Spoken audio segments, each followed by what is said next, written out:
Hi hello everyone. तो आज की इस वीडियो में हम बात करने वाले हैं सेट्स के बारे में। अब तक हमने लिस्ट एंड टपल के बारे में डिटेल में जाना है, तो आज हम इस वीडियो में बात करने वाले हैं सेट्स के बारे में।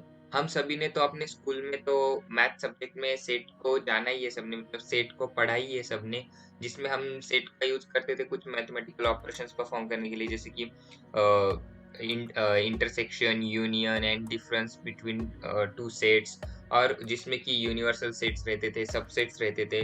तो पाइथन में भी ना कुछ इसी के लिए सेट का यूज किया जाता है। तो सबसे पहले हम ये देख लेते हैं कि सेट मतलब होता क्या है। ओके, तो सेट मतलब होता क्या है। Set is an unordered collection of an data types that is iterable, mutable and has no duplicate elements. Okay, तो लिस्ट में क्या होता था कि जिसमें हम डुप्लीकेट एलिमेंट्स भी लिख सकते थे, मतलब एक ही एलिमेंट बार बार भी आ सकता था।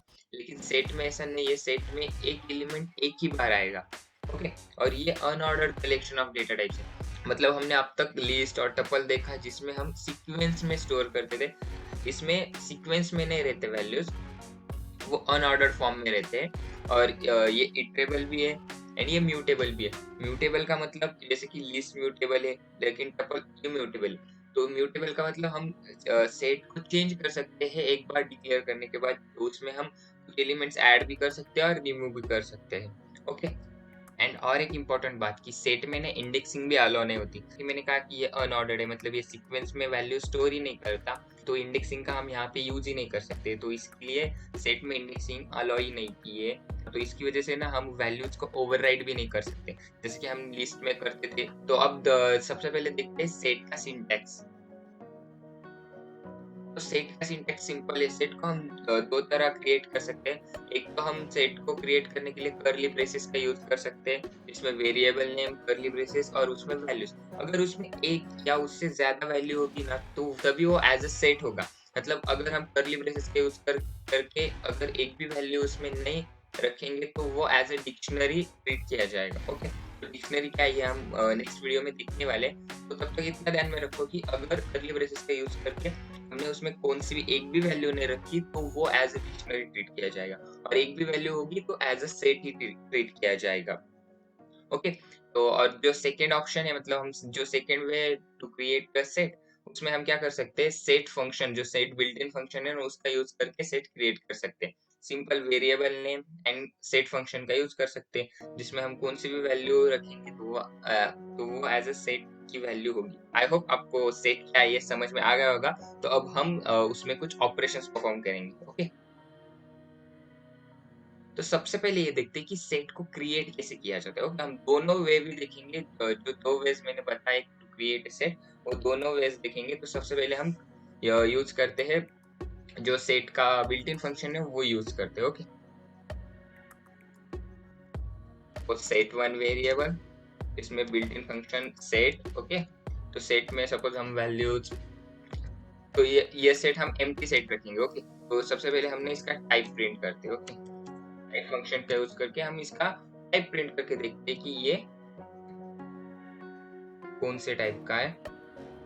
ओके, तो set belongs to class set, मतलब ये जो हम सेट, मतलब हमने सक्सेसफुली सेट को डिक्लेयर किया है, सेट को क्रिएट किया है। ओके, ओके, तो अब हम दूसरा वे देखते हैं जिससे हम सेट को क्रिएट कर सकते हैं। अब हम कर्ली ब्रेसेस का यूज करेंगे, सेट फंक्शन का यूज नहीं करेंगे। तो सिंपली कर्ली ब्रेसेस, और उसके अंदर अब हम कुछ वैल्यूज रखेंगे। सपोज 12, 23, 45, हम कौन से भी वैल्यूज रख सकते हैं, मतलब फ्लोट, इंटीजर या स्ट्रिंग। जैसा हम लिस्ट और टपल में वैल्यूज रखते थे, हम वो सारी वैल्यूज सेट में भी रख सकते हैं। तो यहाँ पे ना बस हम लिस्ट के जो आप, मतलब जो लिस्ट और सेट में सिर्फ इतना ही मेजर डिफरेंस है कि जो हम लिस्ट है ना, उसमें हम डुप्लीकेट वैल्यूज रख सकते थे, लेकिन जो सेट है ना, उसमें डुप्लीकेट वैल्यूज नहीं रख सकते, मतलब वो यूनिक वैल्यूज ही स्टोर करता है। तो अब ना सबसे पहले टाइप। ओके, तो टाइप टाइप देख लेते हैं सबसे पहले इसका भी, कि ये भी सेट है या नहीं। ओके, तो ये भी सेट है। तो मैं इसे फास्टली कमेंट आउट करता हूँ, और फिर हम इसे प्रिंट करते हैं। हमारे सेट को पहली बार हम प्रिंट करेंगे। Okay, so print set one. Okay, तो यहाँ पे देखो मैंने अनऑर्डर्ड कहा था ना, मतलब वो सीक्वेंस में क्यों नहीं है। तो यहाँ पे देखो, जो जिस तरह हमने वैल्यूज स्टोर की है ना सेट में, वो उसी तरह नहीं प्रिंट हुई है। मतलब इसका मतलब वो सीक्वेंस में स्टोर ही नहीं होती सेट में वैल्यूज, वो अनऑर्डर्ड फॉर्म में स्टोर होती है।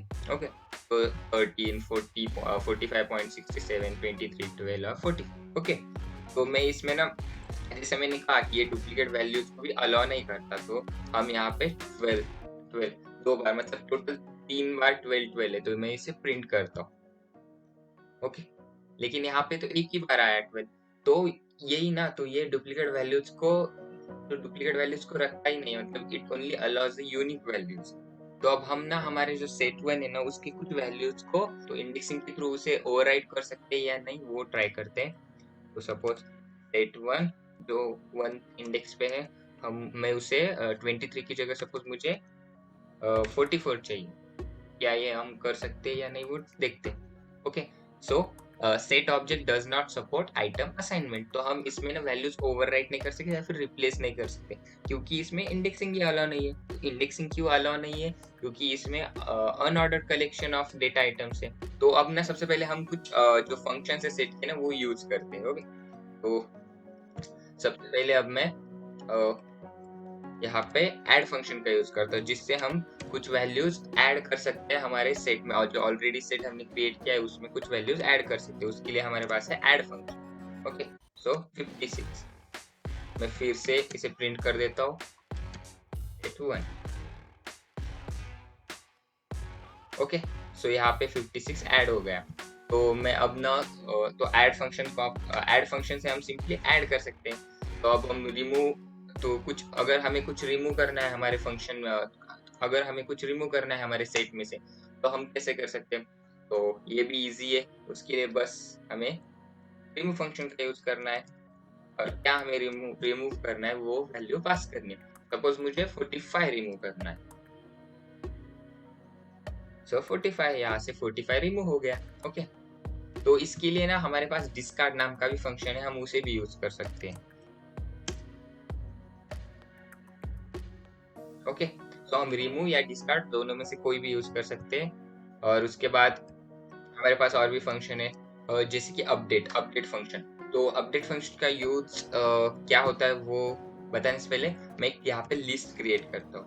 ओके, ls1 इक्वल्स टू, तो लिस्ट सपोज 6 7 6 8 एंड 6 9। ओके, तो अभी अब हम अपडेट फंक्शन का यूज क्या कर सकते हैं?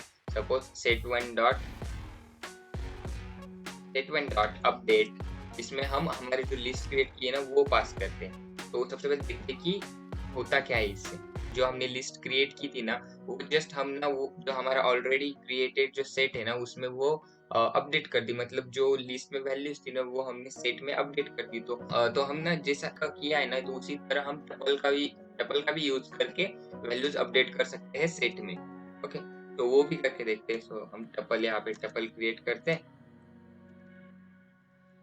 1 2 3। ओके, तो लिस्ट की जगह हम टपल का यूज करेंगे। ओके, 1 2 3 सिंपली कहे तो जो हमारी लिस्ट और टपल की वैल्यूज है, जो भी है वैल्यूज है, वो हम सेट में ऐड कर सकते हैं। तो मैं इसे कट कर देता हूँ। तो उसके बाद और भी एक छोटे छोटे फंक्शन है, जैसे कि सपोज क्लियर फंक्शन, जैसे कि clear function set1 dot clear, इससे हम पूरी जो हमारी पूरी सेट है ना, उसको क्लियर कर सकते हैं, मतलब जो पूरे वैल्यूज है ना, उसे एक साथ में रिमूव कर सकते हैं। ओके, तो यहाँ पे ये सेट एम्प्टी हो गया। ओके, तो अब हम ना हमारे सेट पे ना यूनियन, इंटरसेक्शन और डिफरेंस जैसे ऑपरेशंस परफॉर्म करके देखते हैं। ओके, तो उसके लिए सबसे पहले मैं और एक सेट क्रिएट करता हूँ, set2 नाम देंगे उसे, और उसमें वैल्यूज रखेंगे सपोज 2367.89653487। ओके, तो अब ना हम सबसे पहले यूनियन ऑपरेशन परफॉर्म करेंगे। ओके, तो उसके लिए suppose int set1 dot union, और उसमें हम set2 को पास कर देंगे। ओके, सो set1 यूनियन set2 हो जाएगा। तो देखते हैं आउटपुट क्या आता है। यूनियन ऑपरेशन मतलब जो हम दोनों सेट का यूनियन कर रहे हैं ना, वो दोनों सेट में से सारे वैल्यूज आ जाएंगे। उसमें ओनली अगर डुप्लीकेट वैल्यूज हो गए, तो उसमें से एक ही वैल्यू आएगी, दो बार एक वैल्यू नहीं आएगी। अगर डुप्लीकेट होगा तो सिंपल एक ही वैल्यू काउंट की जाएगी। ओके, तो यहाँ पे 23, दोनों भी सेट में 23 वैल्यूज है, लेकिन हमारे फाइनल सेट में सिर्फ एक ही बार 23 वैल्यूज है। ओके, तो यूनियन मतलब जो दोनों सेट है, वो दोनों सेट के सारे वैल्यूज आ जाएंगे। तो उसे हम यूनियन कहेंगे। यूनियन फंक्शन यूज कर सकते हैं या फिर इसके लिए हमारे पास दूसरा भी ऑप्शन है। ओके, तो उसके लिए मैं इसे कमेंट करता हूँ। तो उसके लिए हम क्या कर सकते हैं, सिंपली प्रिंट। तो हम ना पाइप ऑपरेटर का यूज कर सकते हैं यहाँ पे। तो उसके लिए हम set one pipe operator set two. तो फिर अभी हम इसे प्रिंट करेंगे। ओके, तो हम मतलब दोनों भी तरीके से ना यूनियन कर सकते हैं सेट के बीच में। एक तो हम यूनियन फंक्शन का यूज कर सकते हैं या फिर सिंपली पाइप ऑपरेटर का यूज करके भी हम यूनियन ऑपरेशन परफॉर्म कर सकते हैं। तो अब हम ना इंटरसेक्शन ऑपरेशन परफॉर्म करेंगे। इंटरसेक्शन मतलब क्या, दोनों भी सेट में से जो कॉमन वैल्यूज है ना वही आएंगे हमारे इंटरसेक्शन सेट में। ओके, तो उसके लिए मैं ये यहाँ पे सीधा प्रिंट कर रहा हूँ। चाहे तो आप इसे कौन से तो वेरिएबल में स्टोर भी कर सकते हैं, मतलब एक अलग सेट भी क्रिएट कर सकते हैं। जैसे कि हमने यूनियन किया था तो वो एक यूनियन सेट में उसे स्टोर कर सकते हैं, या अभी हम इंटरसेक्शन करेंगे तो उसे इंटरसेक्शन सेट में भी स्टोर कर सकते हैं। मैं यहाँ पे सीधा उसे प्रिंट करना हूँ। ओके, तो अब हम इंटरसेक्शन परफॉर्म करेंगे। तो इंटरसेक्शन परफॉर्म करने के लिए हम set one dot intersection set two. तो दोनों में सिर्फ 23 वैल्यू कॉमन है, तो इसके लिए सिर्फ 23 वैल्यू प्रिंट हुई। तो सिमिलरली हमने यूनियन के लिए पाइप ऑपरेटर का यूज किया, तो हम इंटरसेक्शन के लिए एम्परसेंट यूज कर सकते हैं। इंटरसेक्शन के लिए एम्परसेंट यूज कर सकते हैं। तो set one ampersand set two. Okay, 23। तो अब हम डिफरेंस देखेंगे। सो डिफरेंस के लिए ना सिमिलरली डिफरेंस के लिए भी दो तरीके हैं। सबसे पहले तो डिफरेंस फंक्शन, जिसमें set one dot difference set two. Suppose set one और सेट टू है तो वही वैल्यूज हमारे डिफरेंस सेट में आएंगी जो वैल्यूज सिर्फ सेट वन में प्रेजेंट है। जो सेट वन की वैल्यू सेट टू में प्रेजेंट नहीं है वही वैल्यूज डिफरेंस सेट में आएंगी। तो यहाँ पे ओनली 23 वैल्यू, जो 23 वैल्यू है सेट वन की वो ही सेट टू में प्रेजेंट है। तो इसकी वजह से 23 वैल्यू छोड़ के सारे वैल्यूज यहाँ पे प्रिंट हो गए। सेट वन की ऐसी वैल्यूज प्रिंट हो गई जो सेट टू में प्रेजेंट नहीं है। डिफरेंस के लिए भी हमारे पास एक ऑपरेटर है, set one, simply set one minus set two. Okay, set one minus set two difference. तो इसी तरह हम डिफरेंस ऑपरेशन को भी परफॉर्म कर सकते। ओके, तो आज की वीडियो में हमने क्या देखा, सबसे पहले हमने आज की वीडियो में सबसे पहले बात की बेसिकली सेट होता क्या। उसके बाद हमने सेट का सिंटैक्स देखा, सेट के बारे में, सेट और लिस्ट के बीच में का कुछ डिफरेंस देखा। तो उसके बाद हमने सेट को क्रिएट कैसे करते वो देखा, दो तरीके देखे जिससे हम सेट को क्रिएट कर सकते हैं। उसके बाद हमने सेट के जो बिल्ट इन फंक्शंस थे, ऐड, रिमूव, क्लियर, उनको डिस्कार्ड, उनके बारे में जाना। और उसके बाद हमने हमारे सेट पे यूनियन, इंटरसेक्शन और डिफरेंस जैसे डिफरेंट ऑपरेशंस परफॉर्म किए। ओके, तो आई होप कि आपको ये सारी चीजें क्लियर हो गई होंगी। अगर अगर आपको कौन सा भी डाउट होगा तो आप कमेंट सेक्शन में पूछ सकते हो। तो नेक्स्ट वीडियो में हम बात करने वाले हैं जो हमारे next built in data structure है, वो डिक्शनरी के बारे में। तो इस वीडियो में बस इतना ही। तो bye bye, thanks for watching.